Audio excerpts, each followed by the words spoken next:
कृष्णा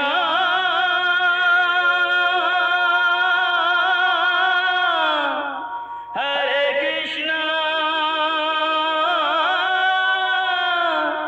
हरे हरे।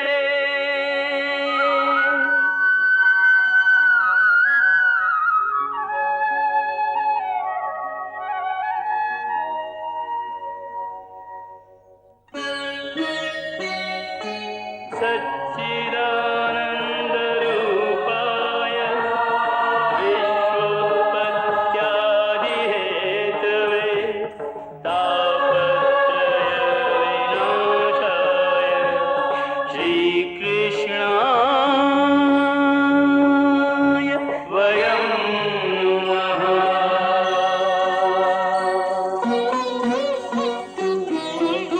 श्रीकृष्ण गोविन्द हरे मुरारे, हे नाथ नारायण वासुदेव। हरे कृष्ण राधे राधे कृष्ण कृष्ण हरे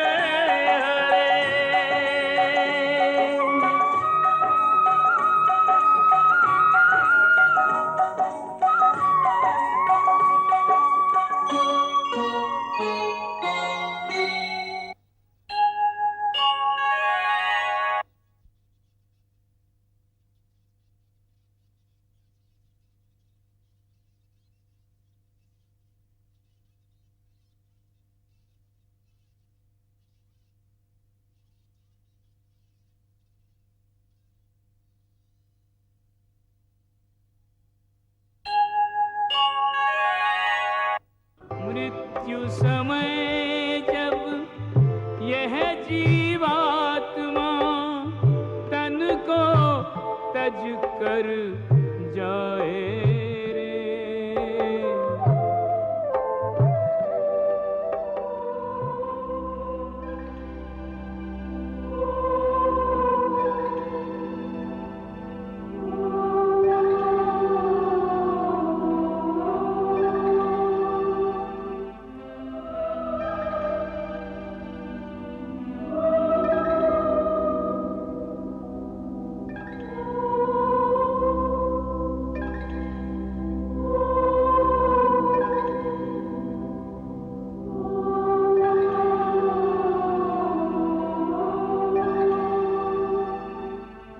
मृत्यु समय जब यह जीवात्मा तन को तज कर जाए रे,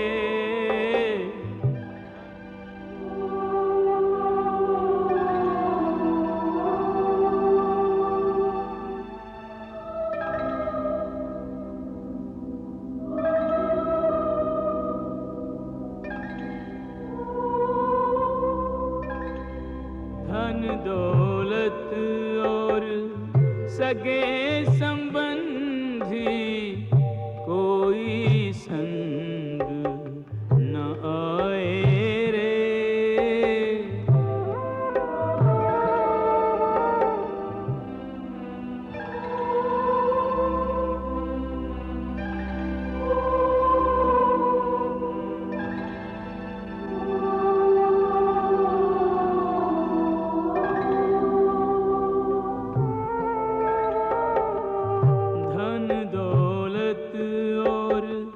सगे संबंधी कोई संग न आए रे,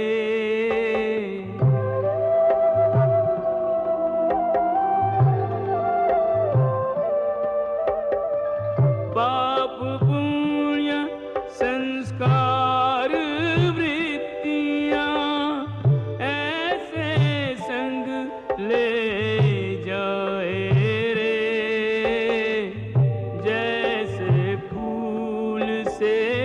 उसकी खुशबू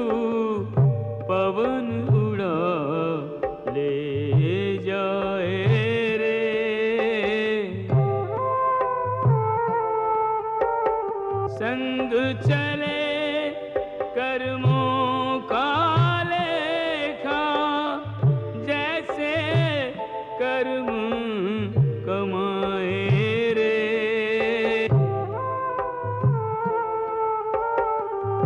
अगले जन्म में पिछले जन्म का आप हिसाब चुकाए रे।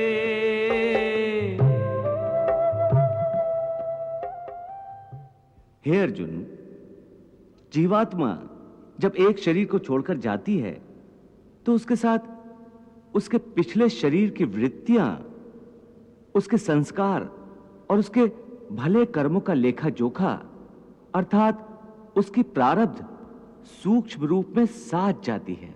हे मधुसूदन, मनुष्य का शरीर त्यागने के बाद जीवात्मा कहां जाता है? मानव शरीर के त्यागने के बाद मनुष्य को अपने प्रारब्ध अनुसार अपने पापों और पुण्यों को भोगना पड़ता है। इसके लिए भोग योनियां बनी हैं, जो दो प्रकार की हैं, उच्च योनियां और नीच योनियां। एक पुण्य वाला मनुष्य का जीवात्मा उच्च योनियों में स्वर्ग में रहकर अपने पुण्य भोगता है,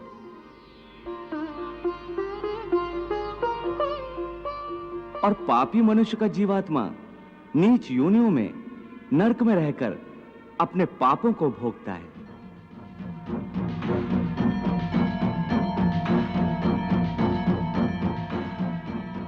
कभी ऐसा भी होता है कि कई प्राणी स्वर्ग नरक का सुख दुख पृथ्वी लोक पर ही भोग लेते हैं। इसी लोक में? वो कैसे? इसे तुम यूं समझो अर्जुन कि कोई संपन्न मनुष्य है, महल में रहता है, उसकी सेवा के लिए दास दासियां हर समय खड़ी हैं। उसका एक इकलौता जवान बेटा है जिसे वो संसार में सबसे अधिक प्रेम करता है और अपने आप को संसार का सबसे भाग्यशाली मनुष्य समझता है। परंतु एक दिन उसका जवान बेटा अचानक किसी दुर्घटना में मारा जाता है। दुखों का पहाड़ उस पर टूट पड़ता है। संसार की हर वस्तु उसके पास होने के बावजूद भी वो दुखी रहता है और मरते दम तक अपने पुत्र की मृत्यु की पीड़ा से मुक्त नहीं होता। तो पुत्र के जवान होने तक उस मनुष्य ने जो सुख भोगे हैं वो स्वर्ग के सुखों की भांति थे, और पुत्र की मृत्यु के बाद उसने जो दुख भोगे हैं वो नरक के दुखों से बढ़कर थे, जो मनुष्य को इसी तरह इसी संसार में रहकर भी अपने पिछले जन्मों के सुख दुख को भोगना पड़ता है।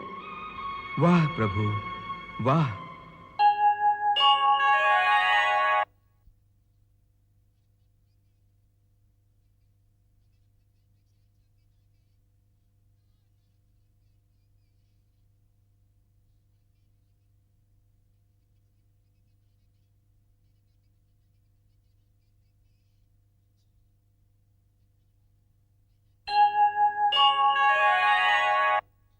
हे मधुसूदन, अब ये बताओ कि मनुष्य अपने पुण्यों को किन-किन योनियों में और कहां भोगता है?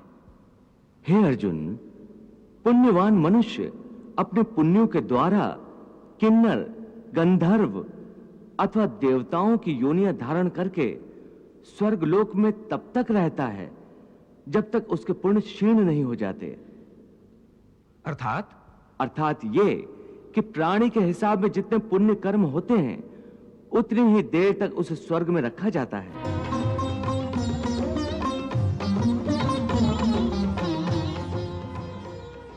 जब पुण्यों के फल की अवधि समाप्त हो जाती है तो उसे फिर पृथ्वीलोक में वापस आना पड़ता है और मृत्यु लोक में पुनर्जन्म धारण करना पड़ता है।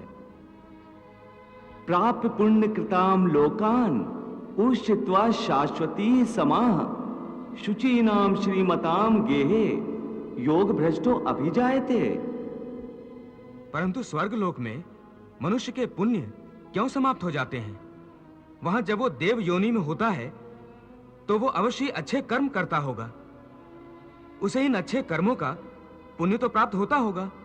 नहीं अर्जुन, उच्च योनि में देवता बनकर प्राणी जो अच्छे कर्म करता है,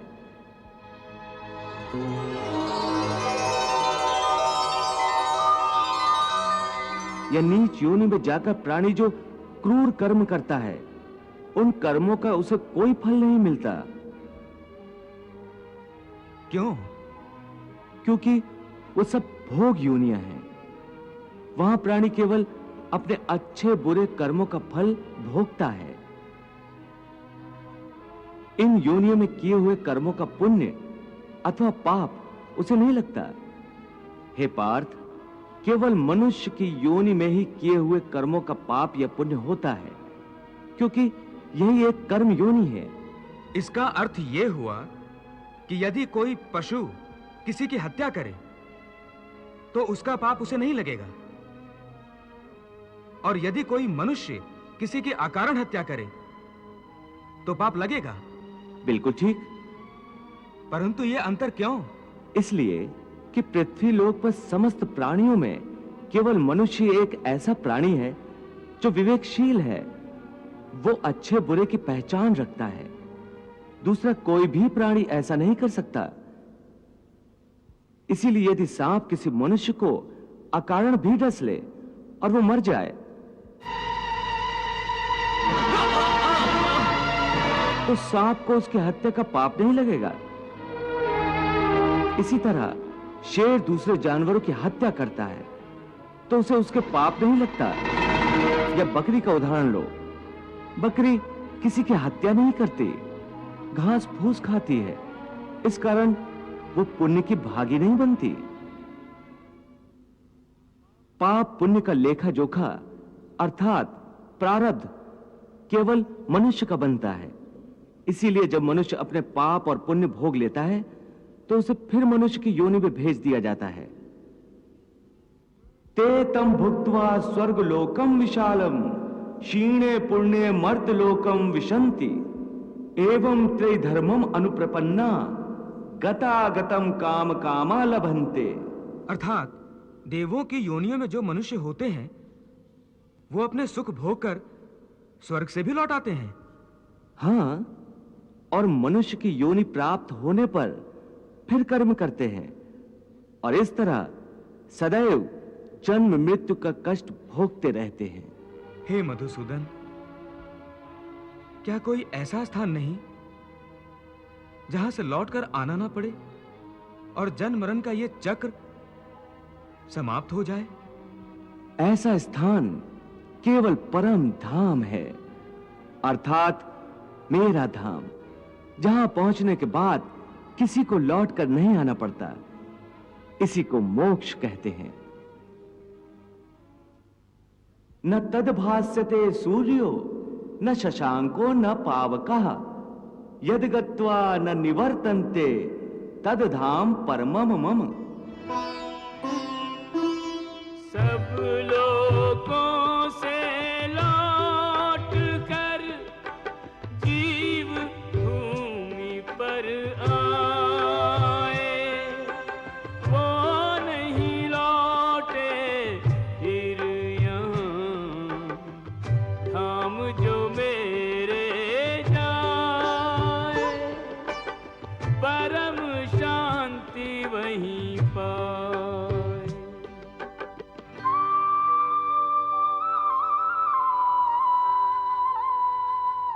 हे अर्जुन, मनुष्य जन्म का प्रधान उद्देश्य मोक्ष प्राप्त करना है, और यह मोक्ष केवल मनुष्य योनि द्वारा ही प्राप्त हो सकता है।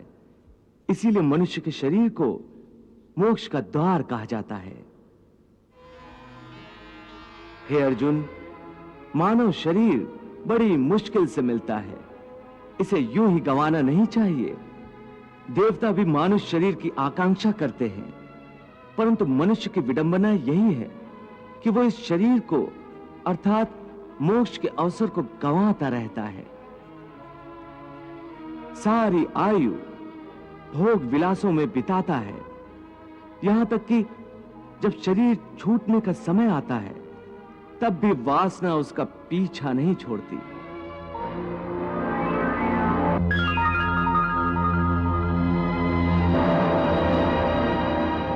हे अर्जुन, मृत्यु के समय जो वासना मनुष्य के मन में दृढ़ रहती है, उसी वासना के अंतर्गत मनुष्य का दूसरा जन्म होता है।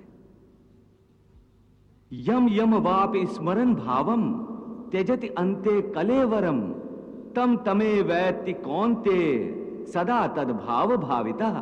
प्रभु, भगवान श्री कृष्ण ये क्या कह रहे हैं कि मृत्यु के समय मनुष्य के मन में जो वासना या अधूरी कामना होती है, मनुष्य का अगला जन्म उसी के अंतर्गत होता है। इसका क्या अर्थ है?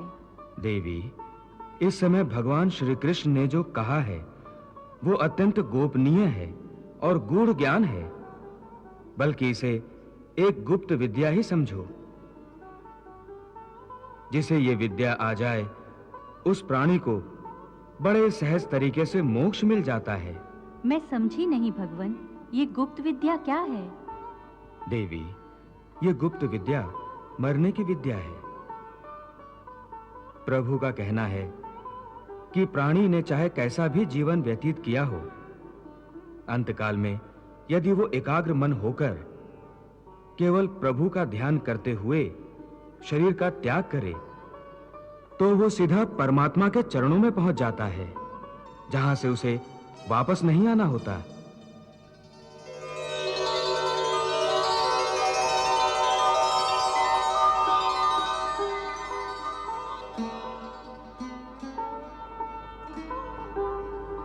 अंतमता सोई गता, अर्थात मृत्यु का क्षण बड़े महत्व का क्षण होता है। इस क्षण में प्राणी जिस बात का ध्यान करता है उसी के अनुसार उसे दूसरा जन्म प्राप्त होता है। भगवान, इस गूढ़ बात को कोई उदाहरण देकर समझाने की कृपा करें। देवी, इस संबंध में महर्षि जड़भरत से अच्छा क्या उदाहरण हो सकता है? जड़भरत?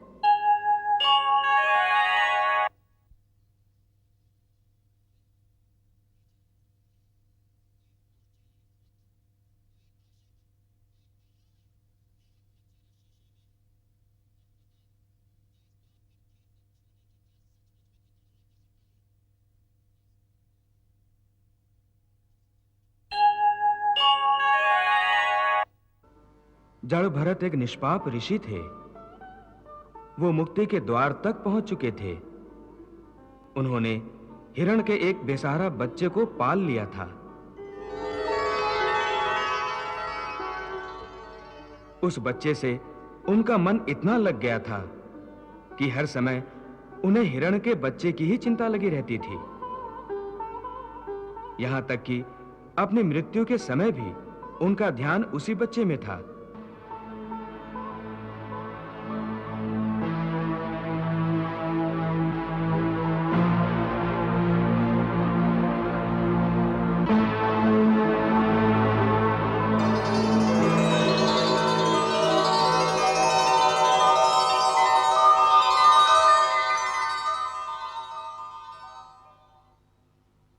बस अंतिम क्षण में भी चूंकि उनका ध्यान उसी बच्चे की ओर ही था, इसी कारण अगले जन्म में उन्हें हिरण की योनि मिली थी।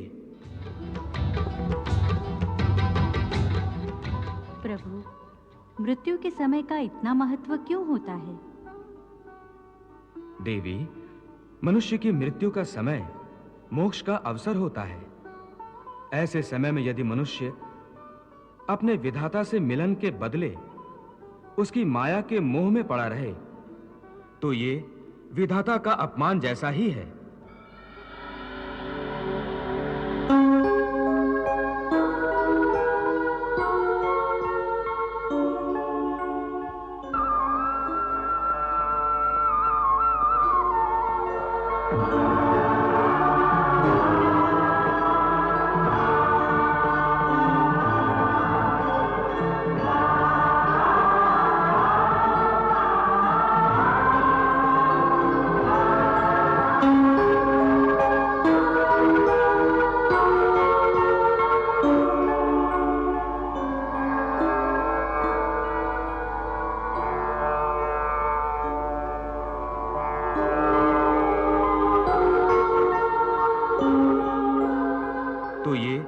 विधाता का अपमान जैसा ही है कि वो अपने विधाता से अधिक महत्व उसकी बनाई हुई माया को देता है। इसलिए उसे मृत्यु के बाद स्वर्ग तो मिल सकता है, परंतु मोक्ष नहीं मिल सकता। इसीलिए देवी, मृत्यु के समय मनुष्य को संसार की किसी वस्तु में नहीं, केवल अपने परमात्मा में ध्यान लगाना चाहिए। हे योगेश्वर, आपने मेरे कई प्रश्नों के उत्तर दिए। एक प्रश्न और पूछना चाहता हूं। सुना है कि मृत्यु के समय मनुष्य को बड़ा कष्ट उठाना पड़ता है, चाहे वो मृत्यु युद्ध भूमि पर किसी शस्त्र के घातक घाव के कारण हो या अपने आप आए। क्या मृत्यु को आसान बनाने का कोई तरीका नहीं है? हे अर्जुन, प्रश्न मृत्यु को आसान बनाने का नहीं है, बल्कि जीवन मृत्यु के चक्र से निकलकर मोक्ष प्राप्त करने का है। यदि मनुष्य मृत्यु के समय यह विधि अपनाए जो मैं तुम्हें बता रहा हूं, तो उसे तुरंत मोक्ष प्राप्त होगा और वो सीधा मेरे धाम को पहुंचेगा। वो गोपनीय विधि क्या है माधव? प्राण त्यागते समय अपनी सभी इंद्रियों के द्वार को रोककर तथा मन को हृदय में स्थिर करके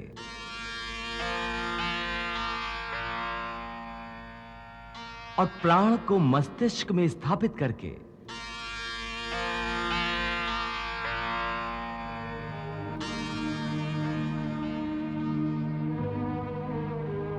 परमात्मा का स्मरण करते हुए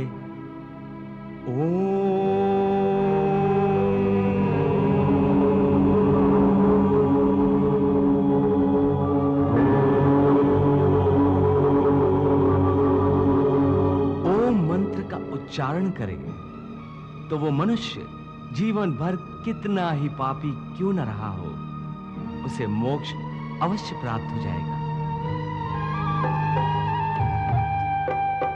ऐसा दुराचारी पापात्मा जन्मों जिसने पाप कमाए,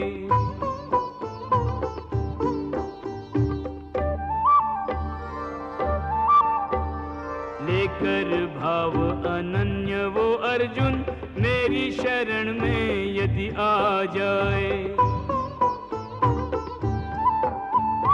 धर्मात्मा हो जाए उसी क्षण, धर्मात्मा हो जाए उसी क्षण जिस क्षण मुझ में चित्त लगाए।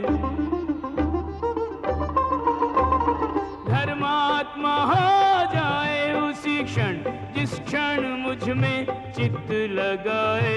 मेरे भक्त का नाश न हो कभी, मेरी कृपा से मुक्ति वो पाए। मेरा आश्रित मेरी कृपा से शाश्वत शांति परम सुख पाए। हे भोलेनाथ, प्रभु श्री कृष्ण कह रहे हैं कि मृत्यु के समय ओम शब्द के उच्चारण से पापी से पापी मनुष्य की आत्मा को भी मुक्ति मिल जाती है। देवी, ओम केवल एक शब्द नहीं है, समस्त मंत्रों का शिरोमणि मंत्र है ओम।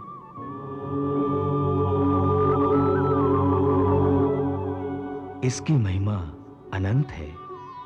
आध्यात्मिक साधना की सफलता का केंद्र बिंदु ओम है।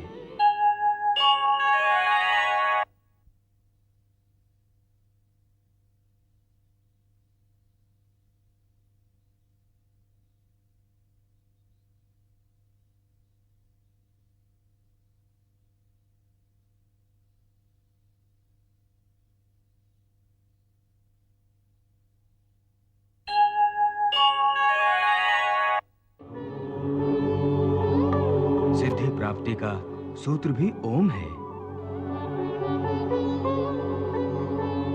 ये वो कमंडल है जिससे सारा ज्ञान और सारी सृष्टियां उत्पन्न हुई हैं।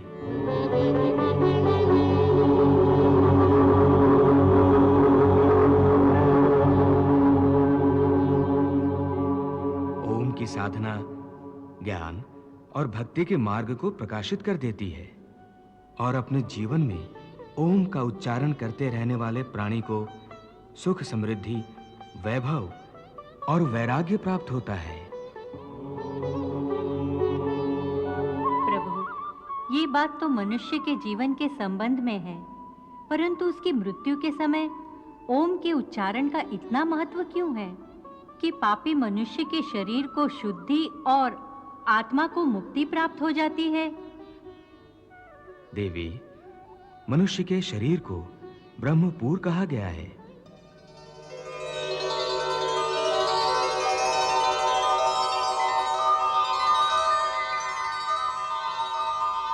और मानव देह के भीतर हृदय कमल में आत्मा की दिव्य ज्योति प्रकाशित रहती है।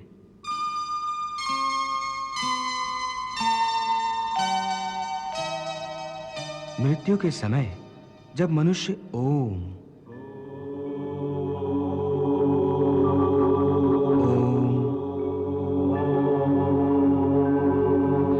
का मंद मंद उच्चारण एक लय के साथ करता है तो आत्मा और परमात्मा दोनों ही महासुख और महा आनंद के साथ नाच उठते हैं और दोनों एक दूसरे से मिलन के लिए ऐसे व्याकुल हो जाते हैं जैसे युगों युगों से बिछड़े हुए दो प्रेमी सारी सीमाएं तोड़कर एक दूसरे में समा जाने को एक दूसरे की ओर बढ़ते हैं।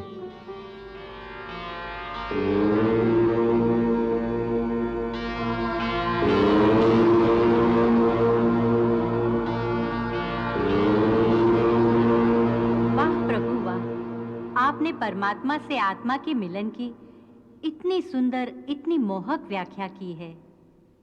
देवी, मानव शरीर को प्रभु ने मुक्ति का द्वार कहा है, परंतु मनुष्य इसके महत्व को समझ नहीं पाता। इसी महत्व के कारण मानव शरीर की रचना भी विशेष रूप से की गई है। मनुष्य का देह एक छोटा सा ब्रह्मांड है जिसमें समस्त लोकों का निवास है। ब्रह्मरंध्र ब्रह्मलोक का प्रतीक है। मानव शरीर में तीनों लोग कैसे समा गए हैं प्रभु?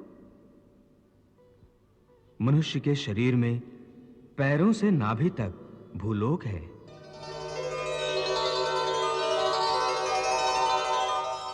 नाभि से कंठ तक अंतरिक्ष तथा कंठ से कपाल तक स्वर्गलोक है और कपाल में महा, जन, तपः और सत्यलोक है। योगी जन मानव शरीर की इस बनावट को भली भांति समझते हैं, इसलिए वो देह त्यागने के समय प्राण को पहले ऊपर की ओर उठाकर कंठ में अर्थात अंतरिक्ष में ले आते हैं। कंठ के विशुद्ध चक्र से आज्ञा चक्र में ले जाते हैं और यहां से कपाल में सहस्रार में स्थापित करके ब्रह्मरंध्र के द्वारा ही अपने प्राण शरीर से निकाल देते हैं।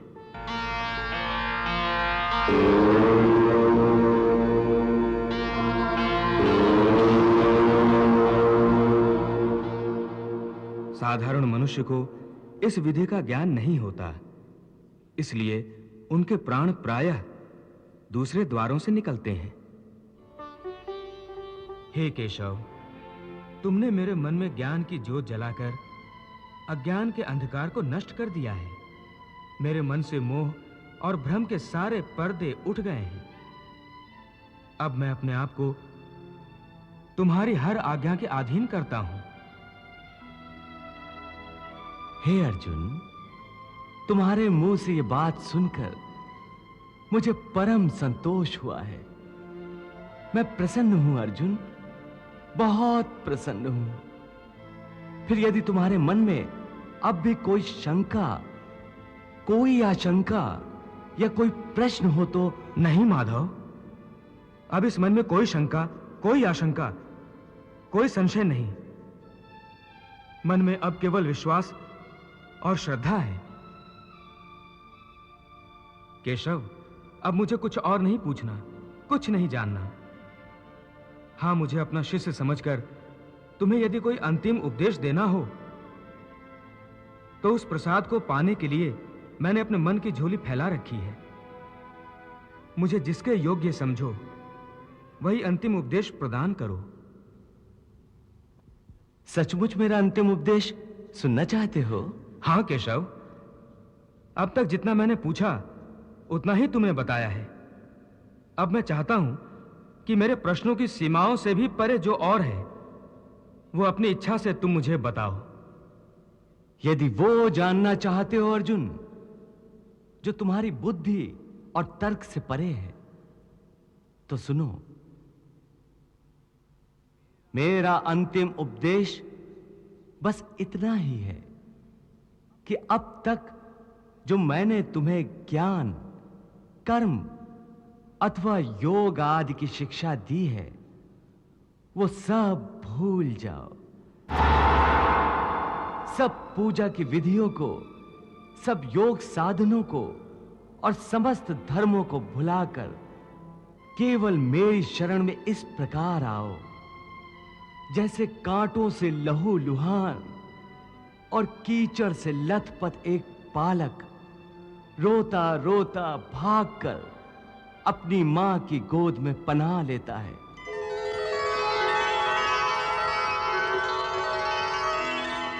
और जिस प्रकार मां उसके शरीर से सारा गंध और कीचड़ धोकर उसे फिर से एक फूल की तरह निर्मल और स्वच्छ बना देती है,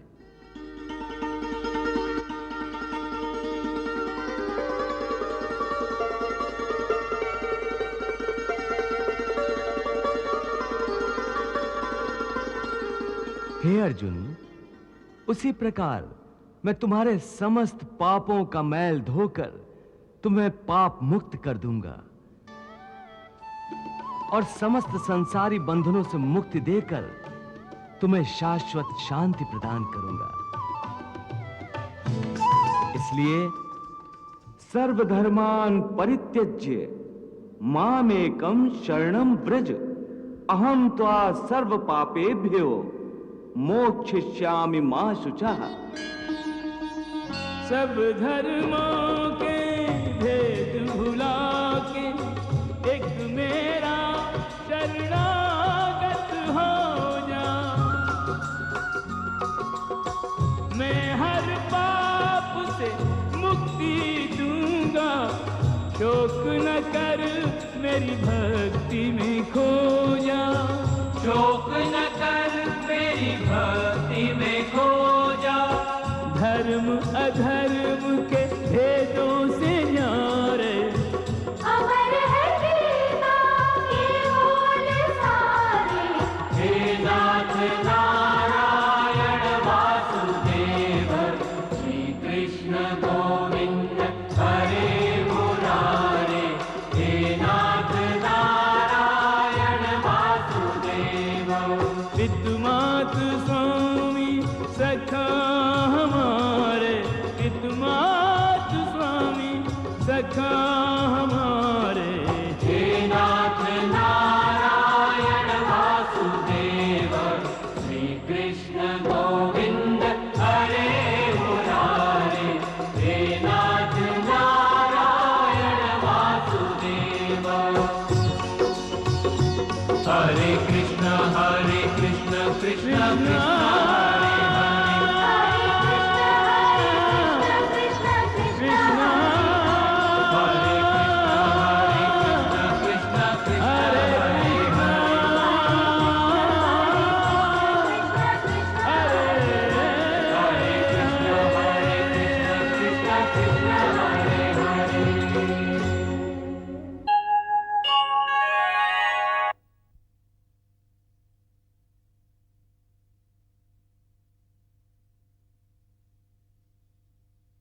वत्सल, यह बात आप ही कह सकते हैं। इसके बाद और कुछ कहना बाकी नहीं रह जाता।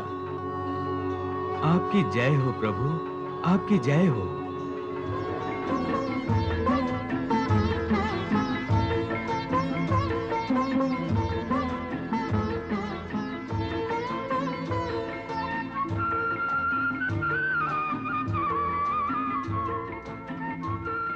हे केशव, सारे बंधनों से मुक्त होकर अब मैं अपने आप को तुम्हारे श्री चरणों में अर्पित करता हूं।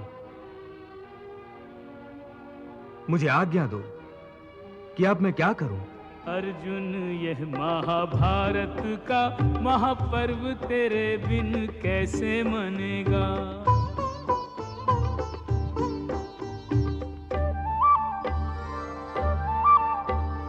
धर्म के युद्ध में मौन रहा तो फिर कब तेरा धनुष तनेगा। तुझ पर लोग हंसेंगे युगों तक, तुझ पर लोग हंसेंगे युगों तक, तू ऐसी अपकीर्ति जनेगा। तुझ पर लोग हंसेंगे युगों तक, तू ऐसी अपकीर्ति जनेगा। स्वर्ग मिलेगा न कीर्ति मिलेगी, केवल पाप का भागी बनेगा। स्वर्ग मिलेगा न कीर्ति मिलेगी, केवल पाप का भागी बनेगा।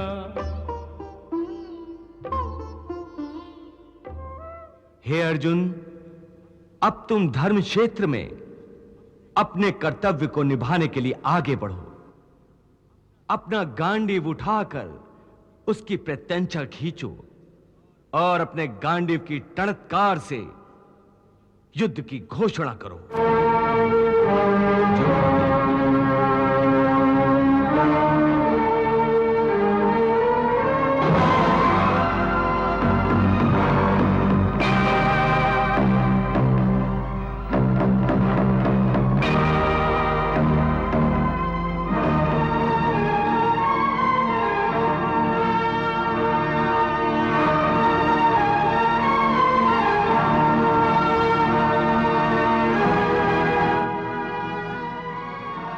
और महाराज, अर्जुन ने अपना गांडीव फिर से उठा लिया।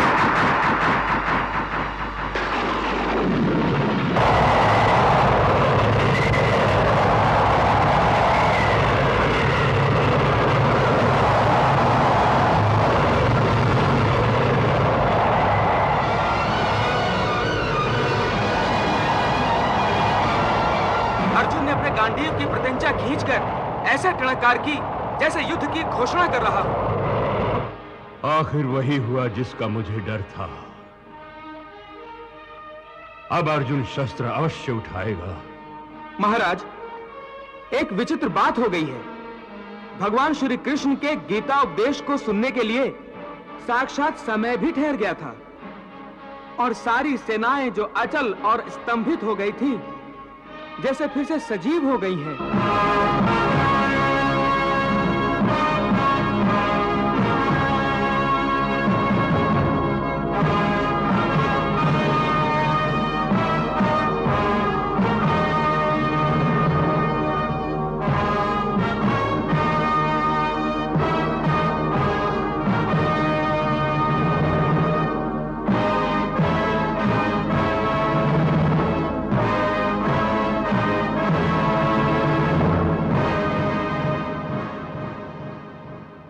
गोया नींद से अचानक जाग पड़ी हूं। इसका अर्थ है कि अब कुछ ही क्षणों में युद्ध आरंभ होगा। हाँ महाराज, युद्ध आरंभ होगा और मुझे विश्वास हो गया है कि धर्मात्मा पांडव अपनी विजय की ओर अग्रसर होंगे। परंतु ये बात तुम इतने विश्वास से कैसे कह सकते हो कि विजय पांडवों की होगी? हमारे पक्ष में तात श्री भीष्म, आचार्य द्रोण, कृपाचार्य और ऐसे कई अनेक अजेय योद्धा हैं। सब हैं, परंतु श्री कृष्ण और अर्जुन तो हमारे पक्ष में नहीं हैं। तो क्या हुआ? महाराज, भगवान वेद व्यास ने जो दिव्य दृष्टि मुझे प्रदान की थी, उसके द्वारा मैंने भगवान श्री कृष्ण का विराट और चतुर्भुज रूप देखा है। वो सर्वशक्तिमान है। यदि वो चाहे तो संसार की सारी सेनाएं भी एक ओर हो जाएं, तो उस सेना या व्यक्ति को पराजित नहीं कर सकती जिसके पक्ष में भगवान श्री कृष्ण स्वयं हो।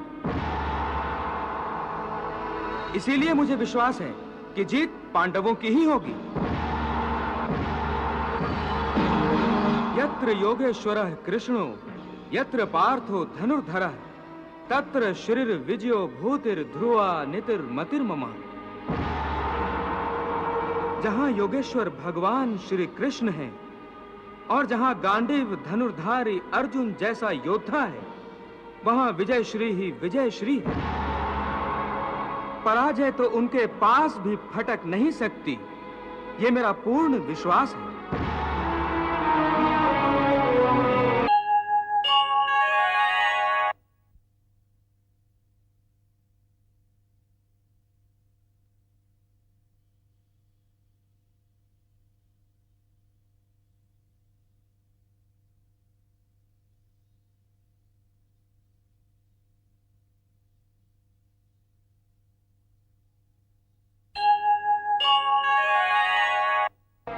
हे अर्जुन, तुमने अपने गांडीव की टणकार से युद्ध की घोषणा तो कर दी है।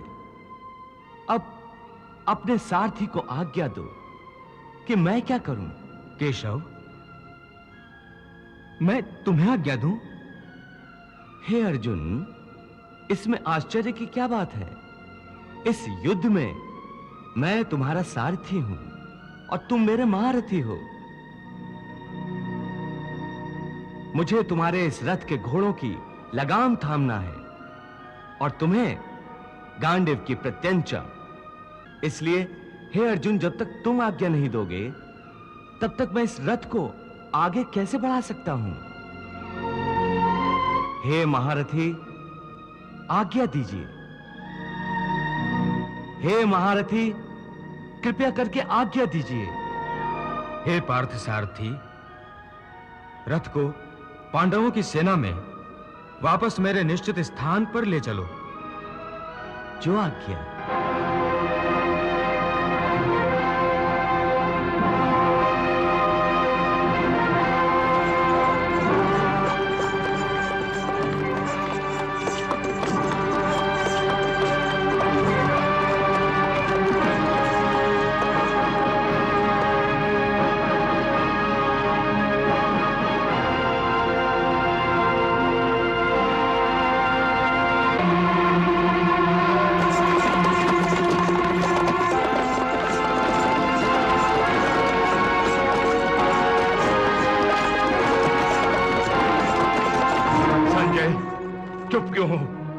बताते क्यों नहीं? महाराज, चुप इसलिए हूं कि अब युद्ध आरंभ होगा, भीषण संहार होगा, क्योंकि अर्जुन अपने स्थान पर पहुंच गया है और महाराज युधिष्ठिर अब युद्ध के लिए संकेत देंगे।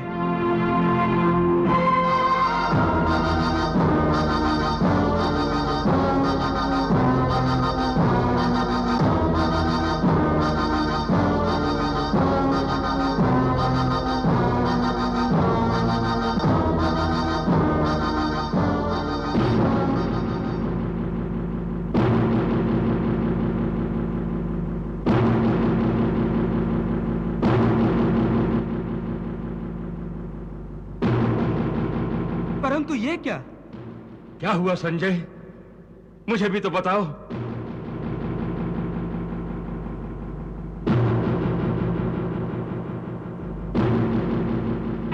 महाराज, महाराज, यह तो अनहोनी हो रही है। अनहोनी हो रही है, परंतु हो क्या रहा है संजय? महाराज, ज्येष्ठ पांडव महाराज युधिष्ठिर अपने सारे शस्त्र उतारकर रथ में रख रहे हैं। शस्त्र रख रहे हैं? हाँ महाराज, और यह देखकर सारे पांडव व्याकुल हो रहे हैं।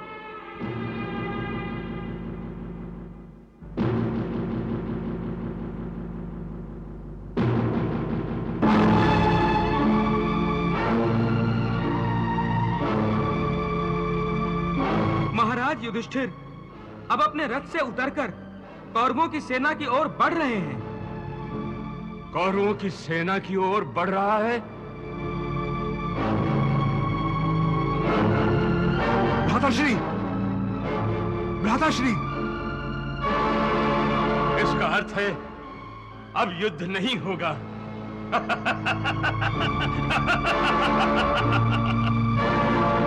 डर गया है वो कौरवों की विशाल सेना को देखकर।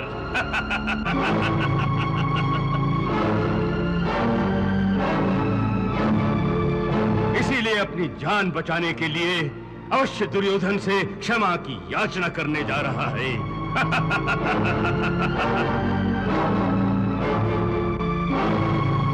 भांजे, तुम भी वही देख रहे हो जो मैं देख रहा हूं? हाँ मामाश्री, हाँ। अब कृष्ण क्या करेगा? क्या करेगा कृष्ण?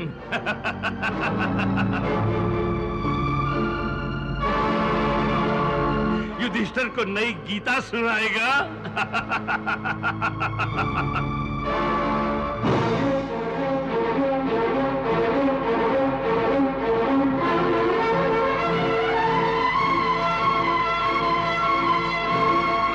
ये तो चमत्कार ही हो रहा है।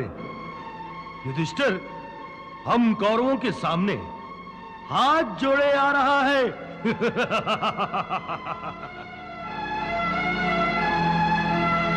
बोलो भैया। भ्राताश्री, भ्राताश्री, भ्राताश्री, भ्राताश्री, भ्राताश्री, भ्राताश्री, भ्राताश्री। महाराज, आप हमारे बड़े भाई होकर हम सबको छोड़कर शत्रुओं की ओर क्यों जा रहे हैं? अरे जिस सेना में दुर्योधन, कृपाचार्य, द्रोणाचार्य और भीष्म पितामह जैसे योद्धा हो, उससे युद्ध करने का साहस तो कोई मूर्ख ही कर सकता है। हां, इस युधिष्ठिर को ना तो जुआ खेलना आता है, न युद्ध लड़ना। युद्ध से पहले ही घबरा गया। क्षत्रियों के नाम पे बट्टा है युधिष्ठिर। हां, आपने तो सारे शस्त्र भी रख दिए हैं। यूं हथियार डालना उचित नहीं है महाराज। आखिर हम क्षत्रिय योद्धा हैं। हे भरत श्रेष्ठ, आखिर आपके मन में क्या है? मैं बताता हूं युधिष्ठिर के मन में क्या है। युद्ध से डरकर दुर्योधन की शरण में जा रहा है वो कायर।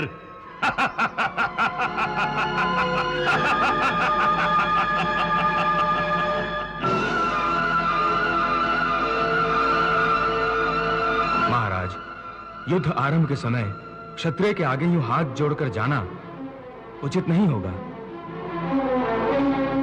इससे पांडवों की सेना का साहस टूट जाएगा और शत्रु सेना की हिम्मत बढ़ेगी।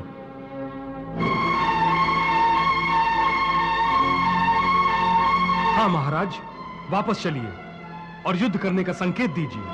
नहीं, मैं युद्ध करने का संकेत देने की अवस्था में नहीं हूं।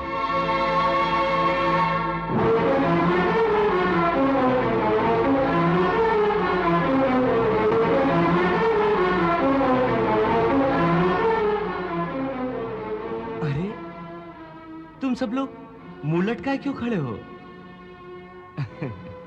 चिंता मत करो, धर्मराज युधिष्ठिर युद्ध से पहले अपना धर्म निभाने गए हैं।